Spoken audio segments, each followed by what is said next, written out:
अस्सलामुअलैकुम रहमतुल्लाहि व बरकातुहू। बिस्मिल्लाहिर्रहमानिर्रहीम। अस्सलामुअलैकुम रहमतुल्लाहि व बरकातुहू। प्यारे बच्चों, क्या हाल है? ठीक हो? अच्छा, तो बच्चों, लास्ट टाइम हम लोगों ने पढ़ा था मैग्नेटिक फ्लक्स और मैग्नेटिक फ्लक्स की डेंसिटी। मैं थोड़ा सा आप लोगों को बता दूं कि ये था हमारा मैग्नेटिक फ्लक्स वाला टॉपिक, जिसमें हम लोगों ने मैग्नेटिक फ्लक्स को देखा था, उसकी डेफिनेशन को देखा था, मैथमेटिकली फॉर्म, और इसके कुछ केसेस देखे थे। फिर हम लोगों ने देखा था कि अगर वहां पर ना तो पैरेलल सरफेस हो, ना ही परपेंडिकुलर सरफेस हो, तो जो एंगल थीटा होगा वो कैसा होगा। फिर हम लोगों ने इसकी मैग्नेटिक फ्लक्स डेंसिटी के बारे में थोड़ा सा देखा था कि इसका फार्मूला कुछ इस तरह से बनता है, और कर्व सरफेस में जब हम इसको या यूनिफॉर्म सरफेस की शक्ल में या यूनिफॉर्म मैग्नेटिक फील्ड में हम लोग इसको देखेंगे तो पैचेस में डिवाइड कर लेंगे। आज जो हम लोग देखने जा रहे हैं वो है मैग्नेटिक फ्लक्स डेंसिटी, जिसके बारे में आप लोगों को इल्म होना बहुत जरूरी है। तो चले देखते हैं मैग्नेटिक फ्लक्स डेंसिटी क्या होता है। अच्छा, तो बच्चों, आज के इस टॉपिक में हम लोग जो डिस्कस करने जा रहे हैं या जो टॉपिक कवर करेंगे वो है बच्चे आप लोगों के मैग्नेटिक फील्ड है। ठीक है। फिर आप लोगों का मैग्नेटिक फील्ड लाइंस क्या है, मैग्नेटिक फ्लक्स क्या है, मैग्नेटिक फ्लक्स डेंसिटी क्या है, magnetic flux density from the current carrying conductor present in the magnetic field. बच्चों, मैग्नेटिक फील्ड हम लोगों ने पहले भी पढ़ा हुआ है। मैग्नेटिक फील्ड क्या होता है? इलेक्ट्रिक फील्ड की सेंस में हम लोग देखेंगे इसको। जैसे इलेक्ट्रिक फील्ड में या इलेक्ट्रिक लाइंस ऑफ फोर्स को स्टडी किया था कि किसी चार्ज के गिर्द एक रीजन होता है जहां पर वो अपने असर को बरकरार रख सकता है, वो मैग्नेटिक फील्ड है उसका।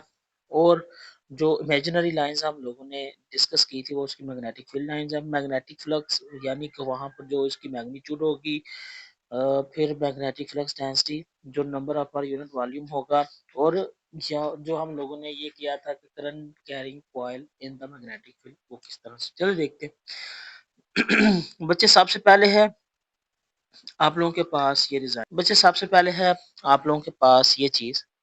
इसमें देखें, आप लोगों को मुख्तलिफ डायरेक्शंस में नॉर्थ और साउथ पोल के कुछ हिस्से नजर आ रहे होंगे।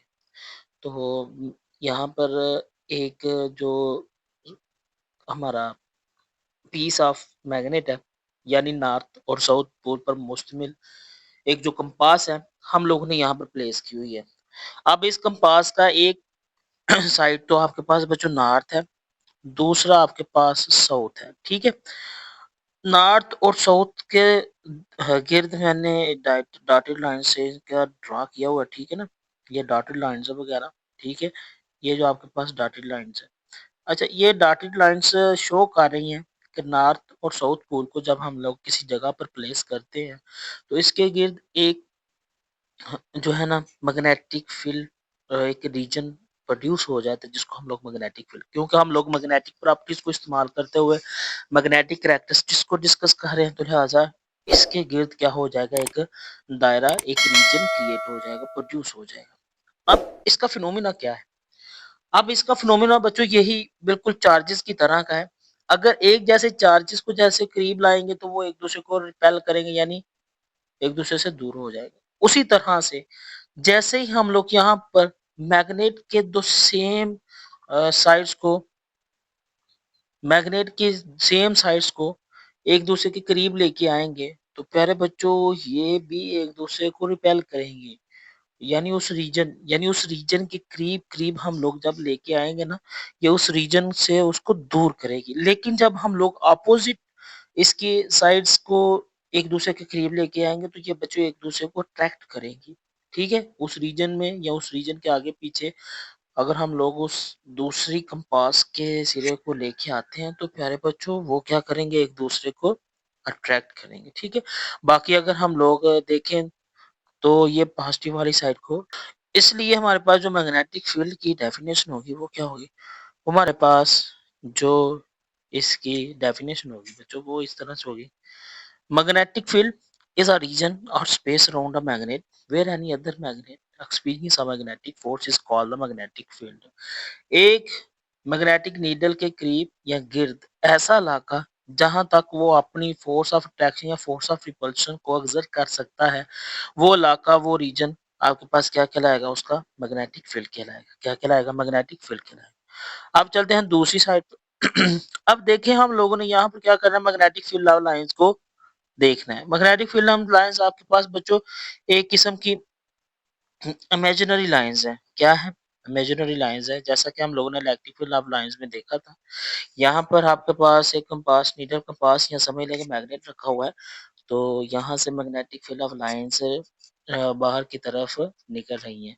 अब इसका झुकाव क्या है, ज्यादा से कम की तरफ हो रहा है, यानी नॉर्थ से साउथ की तरफ हो रहा है।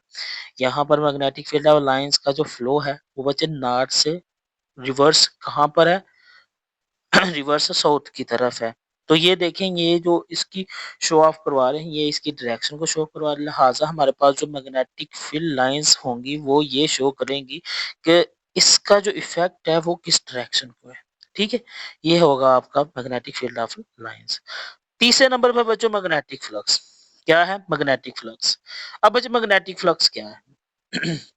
हम लोगों ने बच्चे पहले भी मैग्नेटिक फ्लक्स को डिफाइन किया था, एक्सप्लेन भी किया था कि अगर हम लोग क्या करते हैं, एक साइड पर नॉर्थ पोल रख लेते हैं, दूसरी साइड पर साउथ पोल रख लेते हैं, तो बच्चे नॉर्थ और साउथ पोल के दरमियान में हमने किसी सरफेस के ऊपर इसका इफेक्ट देखना है। बच्चों लास्ट टाइम आप लोगों को करंट कैरिंग कॉइल के ऊपर इफेक्ट करने वाला जो फील्ड था वो मैंने बताया था कि अगर आपके पास सरफेस फ्लैट होगी तो ये उस हिसाब से magnetic lines of force act करेंगी या मैग्नेटिक फील्ड एक्ट करेगा। अगर आपके पास डाउनवर्ड फ्लैट पड़ा हुआ है तो ये अपवर्ड मैग्नेटिक फील्ड इसकी डायरेक्शन को शो करेगा। ठीक है, यहाँ पर नॉर्थ से साउथ की तरफ पैरेलल रेस जा रही हैं। ठीक, मैग्नेटिक फील्ड लाइंस भी बच्चों साउथ की तरफ हैं, और जो फ्लैट सरफेस यहाँ पर जो सरफेस रखी हुई है उसके ऊपर इफेक्ट करने वाला जो मैग्नेटिक फील्ड वो भी बच्चे पैरेलल है। ये दोनों एक दूसरे के दरमियान पैरेलल, और पैरेलल की शक्ल में जो आपके पास बच्चों एंगल होता है वो जीरो का होता है। तो उसको जब हम लोग इसकी मैग्नीट्यूड में पुट करेंगे, B dot A is equal to B A cos theta, तो आपके पास कॉस थीटा की वैल्यू बच्चे 1 होती है। देखें, ए जो है वो इसका एरिया ऑफ क्रॉस सेक्शन है, यानी उस सरफेस का एरिया ऑफ क्रॉस सेक्शन है, वो भी बच्चे पैरेलल यानी साउथ की तरफ ही एक्ट कर रहा है, जबकि इसके ऊपर मैग्नेटिक लाइंस ऑफ फोर्स जो अमल कर रही है वो बच्चे साउथ की तरफ ही एक्ट कर रही है। तो लिहाजा यहाँ पर जो मैग्नेटिक फ्लक्स होगा वो होगा बी ए। ठीक है, मैक्सिमम फ्लक्स इसको कंसीडर, और अगर मिनिमम की बात की जाए तो फ्लैट सरफेस को नीचे रख दें, एरिया ऑफ क्रॉस सेक्शन ऊपर की तरफ हो जाएगा, magnetic field of lines x axis की मतलब साउथ की तरफ हो जाएंगी। ठीक है, वो साउथ की तरफ एक्ट करना शुरू कर देंगी, तो लिहाजा उनके दरमियान में 90 का एंगल बन जाएगा और वो फिर जीरो हो जाए। तो मैग्नेटिक फ्लक्स की डेफिनेशन फिर क्या होगी प्यारे बच्चों, वो होगी magnetic flux is defined as the amount of the magnetic field lines passing perpendicular to the some area, किसी खास एरिया में से मैग्नेटिक लाइंस ऑफ फोर्स का अमूदन गुजरना क्या कहलाता है, आपके पास मैग्नेटिक फ्लक्स कहलाता है, और इसका ऐसा यूनिट वेबर होता है। क्या होता है? वेबर। हम लोगों ने लास्ट टाइम हम लोगों ने लास्ट टाइम इसके मुताल्लिक ये चीज देखी थी कि वेबर को हमने किस तरह से अचीव किया था। अगर हम लोग देखें कि आपने पीछे वाले फार्मूला में, तो हम लोगों ने मैग्नेटिक जो फील्ड में रखी हुई करंट कैरिंग कॉइल थी या कंडक्टर था, उसके ऊपर एक्सर्ट होने वाली जो फोर्स थी वो हम लोगों ने कंसीडर की थी या देखी थी, F is equal to I L B. ठीक है, यहाँ से बी की वैल्यू आप लोग निकालेंगे ना, तो ये B is equal to F over I L हो जाएगा। एफ का यूनिट न्यूटन, आई का यूनिट एम्पेयर, एल का यूनिट मीटर, तो ये आपके पास बनेगा न्यूटन मीटर पर एम्पेयर, और ये वेबर के इक्वल होता है। ओके हो गया। उसके बाद है बच्चे मैग्नेटिक फ्लक्स डेंसिटी का एक और अहम point, magnetic flux density. Magnetic flux density बच्चे यहाँ पर मैग्नेटिक फ्लक्स डेंसिटी इसी तरह से अचीव की जाएगी कि फ्लक्स होगा इज इक्वल टू बी ए। हम लोगों ने मैक्सिमम जो फ्लक्स कंसीडर किया था या स्टडी किया था वो था हमारा flux is equal to B A, यानी बी ए कास थीटा, और कास थीटा जीरो था क्योंकि मैग्नेटिक फील्ड ऑफ लाइंस भी पैरेलल थी और क्रॉस सेक्शन एरिया भी पैरेलल, तो एंगल जीरो होने की वजह से वो कास थीटा कास जीरो 1 के इक्वल आ गया। तो मैग्नेटिक फ्लक्स डेंसिटी का फार्मूला हमारे पास बन जाएगा फ्लक्स ओवर एरिया, यानी जिस एरिया के ऊपर जो फ्लक्स एक्ट कर रहा है वो उसके मैग्नेटिक फील्ड के इक्वल होगा। तो प्यारे बच्चों, फ्लक्स का आप लोगों ने अभी अभी फार्मूला पढ़ा है, यूनिट पढ़ा है वेबर। तो यहाँ पर फ्लक्स की जगह वेबर पुट करेंगे और नीचे एम्पेयर है, सॉरी एरिया का यूनिट होता है मीटर स्क्वायर, तो ये बन जाएगा वेबर पर मीटर स्क्वायर। ठीक है, ये इस तरह से बच्चों फ्लक्स का फार्मूला आ जाएगा, नोट कर दीजिए। It is the measure of the intensity of magnetic amount of the magnetic flux per unit area of the section perpendicular to the direction of the flux। वही बात है कि परपेंडिकुलर गुजरने वाली जो लाइंस ऑफ फ्लक्स है, उनके perpendicular जो एक्ट करने वाला मैग्नेटिक फ्लक्स है बच्चों, वो होगा मैग्नेटिक फ्लक्स डेंसिटी। ठीक है, magnetic flux density from the current carrying conductor present in the magnetic. अगर हम लोग बच्चों अकेला मैग्नेटिक फ्लक्स डेंसिटी को डिस्कस करेंगे ना, तो इसमें हमारे पास मैग्नेटिक फ्लक्स ऑफ डेंसिटी के पॉइंट्स इस तरह से शो ऑफ होंगे, मतलब हमने ये पॉइंट्स को करना है। लेट्स सपोज दैट हमारे पास एक कंडक्टर है जिसकी लेंथ एल है। क्या है? जिसकी लेंथ एल है, और इसमें गुजरने वाला जो करंट है बच्चों वो आई है। क्या है? आई। अब इसकी लेंथ और आई के मुताबिक हम लोग देखते हैं मैग्नेटिक फील्ड ऑफ लाइंस कहाँ पर है, कैसे है। फॉर एग्जाम्पल हम लोग मैग्नेटिक फील्ड ऑफ लाइंस में लाइंस को समझने के लिए ये जो कंडक्टर है इसको नॉर्थ और साउथ पोल के दरमियान में पुट करते हैं। तो यहाँ पर देखते हैं कि हमारे पास जो मैग्नेटिक फील्ड ऑफ लाइंस है वो साउथ की तरफ मूव ऑन कर रही है, फोर्स ऊपर से नीचे की तरफ होगी, यानी कि यहाँ पर जो आपके पास एल और बी होगा, वो लेंथ और बी के दरमियान में जो एंगल होगा वो बच्चों आपके पास 90 का आ जाएगा। ठीक है, ये देखें एल और साथ में मैग्नेटिक फील्ड ऑफ लाइंस यहाँ पर हॉरिजॉन्टली है, तो इन दोनों के दरमियान में एंगल क्या बन गया आपके पास 90 का बन गया। तो यहाँ पर जो आपके पास बच्चे फील्ड आएगा, बी की वैल्यू आएगी, वो आ जाएगी एफ ओवर आई एन, जो हम लोगों ने पीछे देखी। एफ का यूनिट है न्यूटन, आई का यूनिट है एम्पेयर, एल का यूनिट है मीटर। तो ये बन जाएगा न्यूटन पर मीटर पर एम्पेयर, और इसको हम लोग टेस्ला भी कहते हैं और वेबर भी कहते हैं। और मजीद मजे की बात है, एक टेस्ला 10 की पावर 4 गाज की इक्वल, और 1 गाज किसके इक्वल होगा बच्चों?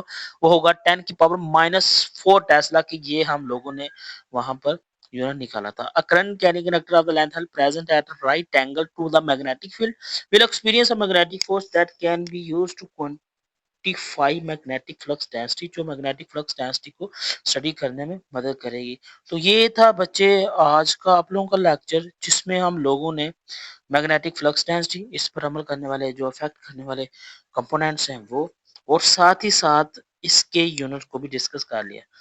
टेस्ला की बात आ जाती है तो वो आपको पता है कि 1 मीटर लॉन्ग कंडक्टर में 1 एम्पियर का करंट गुजरे तो उसके ऊपर 1 न्यूटन फोर्स एक्सपीरियंस की जाती है, जिसको हम लोग 1 टेस्ला कहते हैं। और यही है बच्चे आज के आप लोगों का टॉपिक, जिसमें आप लोगों ने मैग्नेटिक फ्लक्स डेंसिटी को सीखा, उसके पॉइंट्स को देखा, और उन पॉइंट्स को किस तरह से इम्प्लीमेंट करना है, किस तरह से उसको क्वांटिफाई करना है, और किस तरह से उसकी डायग्राम के ऊपर उसको एक्ट करवाना, फोर्स कैसे एक्ट करेगी आपके पास, उसकी जो लेंथ है उसको हम लोगों ने किस तरह से करना है, और जो आपके पास मैग्नेटिक लाइंस ऑफ फोर्स है वो किस तरफ को मूव ऑन करेंगे। इसके अलावा भी अगर आपका कोई बच्चों क्वेश्चन हो तो आपने कमेंट में लाजमी बताना है, ताकि आपके क्वेश्चन का आंसर दिया जा सके।